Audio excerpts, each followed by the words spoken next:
Dead on arrival ang tulong katawo mantang saro ang irido sa banggaan nin duwang motorsiklo sa Barangay Lictin, San Andres, Catanduanes, alas 5:02 nin hapon kasuudma Abril 25.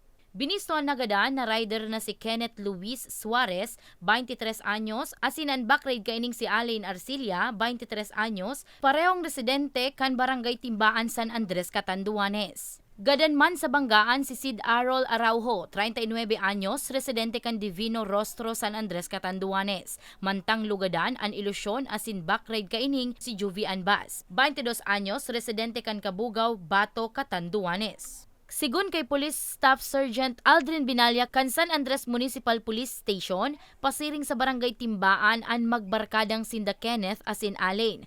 Alagad pag-abot sa lugar kan insidente, nag-overtake ang mga ini sa sarupang motorsiklo hasta sa nabanggaan kasabat na motorsiklo kan mag-ilusyon na nauli sa nasambit na insidente.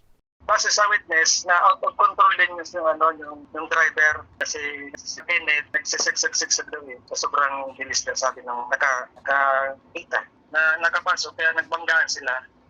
Tulos man na pigdarara sa JMA District Hospital ang mga biktima, alagad dai na sunerti pang mabuhay. Seryosong lugad sa payo asin iba pang parte kan sa indang hawak ang sinapo ninda Suarez, Arcilla asin Araujo, nakaw sa kan sa indang pagkagadan. Nagsapo man in seryosong tama sa manlain-lain na parte kan sa iyang hawak si Bas, na nagpaparahay pa ngunyan. Iwasan ta po mag-drive ng nakainom, lalo na yung pas-pas po sa mag-drive. Pero po kita mag-ingat, kaya pero kita may mahalila sa foresight na may kung sakali man, may mga magiging aksidente, mag-helmet, para maligtas yung okay. Pinaka-important po dahil ang helmet po, para yung bayuta, they ma-injured mo grabe. Huli kan insidente, liwat na nagpagirumdom ang otoridad sa mga motorista na mas maging maingat sa pagmamaneho, ngani iwas disgrasya. Para sa mga baretang tatak Bicol, Danica Garcia.